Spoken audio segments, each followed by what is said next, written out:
What's up, everybody? Welcome to Podcast Now. I'm Alex, and in this video, I want to talk about the reception that Baldur's Gate 3 has been getting from developers. Now, some of this stuff goes back a few weeks ago, and then obviously now that it's starting to come out, right? Now we're starting to see some really interesting takes from developers about expectations and, does this move things forward? Do the consumers expect this stuff of us now? And I have a take that you may or may not have heard before. I've tried to watch a couple different opinions on it to try to, open my eyes to different avenues I didn't already kind of think of or already know of. So we're going to do a couple things in this video. Well, let's first talk about what they're actually saying. So a couple of the things or the taglines, right, going around is, rock star level nonsense, right? That how can you expect anybody else to do this rock star level nonsense? We've had some tweets from a couple game developers, and one in particular kind of blew up, and you had everybody replying or quote tweeting that one, right? And the basic gist was excited for Baldur's Gate, but don't think that this is the norm going forward. This is a once in a lifetime kind of, RPG or CRPG, and you really can't expect other people to do it. Now, I want to stop right there. This is where I would say there's two different paths to go down, okay? A few days ago, I made a video talking about if Baldur's Gate will ruin other, future RPGs, okay? And in that video, we talked about how, well, because it's so good, and is it kind of like the new factor, right? A new game comes out, and everybody's so, in love with it, and then you want every game to kind of mimic it. If it doesn't, then you're going to, hold back. You're going to deduct points and all that stuff. I think you can say a couple different things. I think it's fair to say that Baldur's Gate 3, yes, you can't necessarily expect others to literally do that. There's a couple pretty specific things that Larian Studios has done that others, at least right now, just cannot do. This is a studio that actually stays together. That's something that, kind of through research, they've been building this team up, and there's over 400 people. They got different offices, but they try to keep people. This is not one of those game studios that they lose half, 60, 70% of their people in between games. They kind of keep and they build from there. Some people have been there for 20 plus years. They're all very dedicated. I guess they all believe in the cause, that the game comes first, gameplay, storytelling, no microtransactions, right? They are very much there. Now, you don't get that with some of these studios that get bought up and then they're told what to do, right? We've talked even about, to give an example, maybe some like WB Studios. A lot of decisions that happens in the Suicide Squad or Gotham Knights of the world, those don't come from WB Montreal or Rocksteady. Those come from people above them. So one thing Larian's been able to do is be independent. They don't want to be bought. They're not interested. They're flattered, but not interested, right? And that is a unique kind of thing. They've also been doing this. This is kind of the coming together of all of their hard work over many, many, many years. They tested it out with Divinity Original Sin. Now, you have the other thing of the Dungeons and Dragons, IP. I don't think that's as powerful as some people say it is. I don't know. It's being thrown around that it's well, it's such a big IP, and again, you can't expect us to do something like it because we don't have the Dungeons and Dragons IP. I mean, I guess I mean, okay, I'm not into Dungeons and Dragons, so take it for what you will. But the movie didn't do well. The movie was actually a flop. It lost money, and that's not. I liked the movie. I did a review of the movie. I really liked it, but it wasn't really popular. So I don't know. Are we talking that this is the biggest thing of all time? I think it's because the game's good. I think it's because the early access or the beta, I think people really enjoyed it. I think that the focus is on the game. And then, of course, there's the specifics of what they did with this game that others just, again, cannot reach or will not reach. So that kind of organically leads me into the next part of it. What we have to do is we have to separate who we're kind of talking about here, right? The scary thing is you had some developers from some of the biggest studios around the world that were in support of the idea that this is not the norm, this is an outlier, and don't expect this again. You had the Insomniacs of the world, the Obsidians of the world. You had big developers echo that idea. I'm not really in support of that. I'm in support of if we see, say, a 30-person indie team. If you go to them and you say, and they're making a game like Baldur's Gate, and you say, I expect Baldur's Gate from you, you're nuts. You're insane. You shouldn't be taken seriously. I think that's fair. I think it's fair for these small teams, right? Well, again, they have about 400, so let's say 200, 150, however many, if they come out with an RPG like this game, like Baldur's Gate 3, I don't think it's fair to hold it up to the same standard. But why can't we kind of hold the feet to the flames of some of these bigger guys? Now, again, don't forget this is where I think people kind of get mixed up when you don't remember certain things these creators say.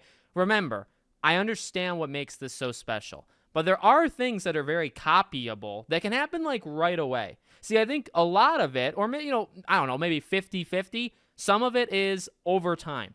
You can't expect a random studio to just flip the switch and be able to do this because, again, Larian Studios, they were built up this way for an extremely long time. You can't just flip a switch and have it be done. Now, you cannot allow the inverse of it. So you have like the Arcanes of the world, right? What can we learn from Baldur's Gate? We can learn, don't do that. Don't have a team that's good at something. Don't tell them to do something wildly different for monetary reasons. That we want this online looter shooter, it's going to last forever, and it ends up being a disaster. You have 70% of the people that worked on Prey, they're gone. They're not even there anymore. You killed the team. You killed the studio. Good job, right? And it's not just them. We've seen it before. You're seeing even the Gotham Knights, and I mentioned the WB Montreal and Rocksteadies of the world. Anthem, you can go back to BioWare.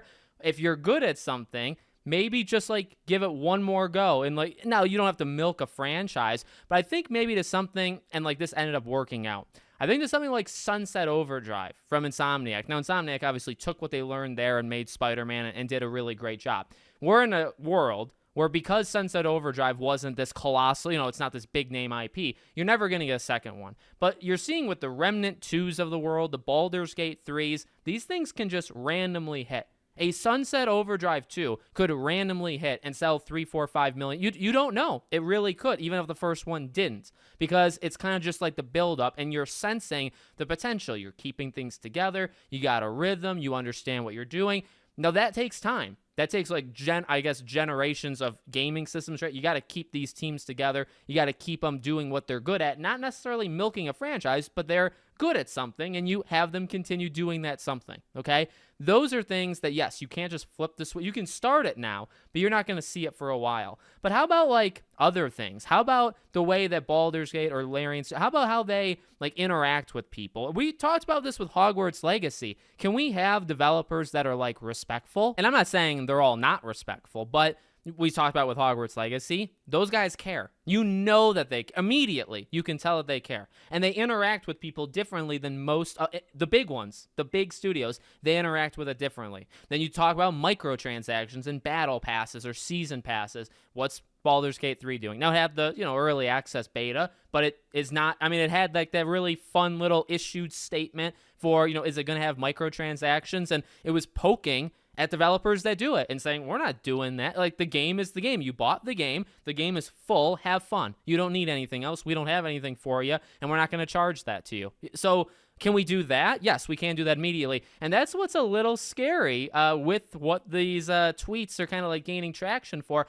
I don't know if anybody is expecting any developer to 1000% copy everything in Baldur's Gate 3 in the future. No, but there's definitely some things you can learn from it. And then the idea of like expectations, right? That word is dangerous. That word is absolutely dangerous, but that word is being thrown around in this. Don't expect this to be the new norm.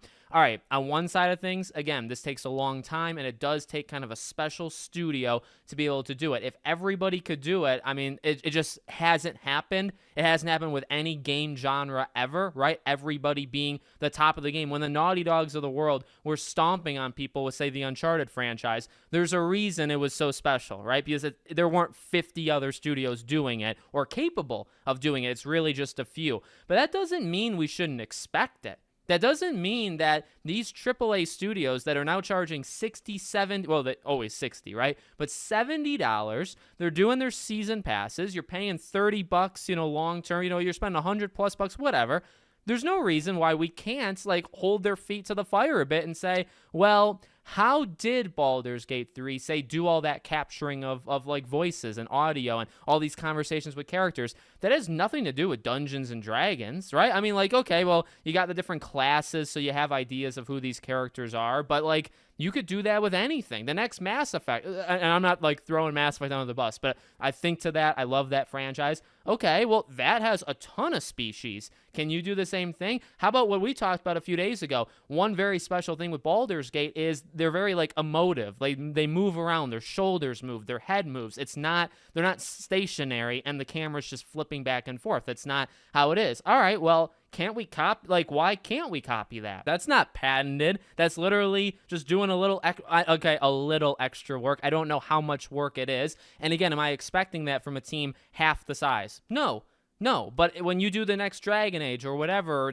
I mean, Starfield we've talked about. See, that one's tough. Starfield's tough. Like, can we expect that of Starfield? I think some of the things should start to be the norm. Why not? Like, generational things. Here's the thing with generational games. They are generational. They only happen, every so often. They can't be copied super easily. You can't have 500 of them doing the exact same thing. But one thing is that there are parts of it. There's parts of it that you can kind of take immediately and you should start to see implemented. Because if we just, I saw some comments that are actually really good. Like, imagine a kid gets an A in class, and then, like, the message is that don't expect that from every kid. That kid got the A, but, that's not the norm. It's fine. Like, the C's and D's and stuff, that's probably the way it's going to be. I mean, like, yeah, it'll happen, but, like, shouldn't we all strive for and maybe some kids a little bit more than others, whatever. You can make the same an analogy with game developers, right? Again, if there's a 100-person studio, it's their first game.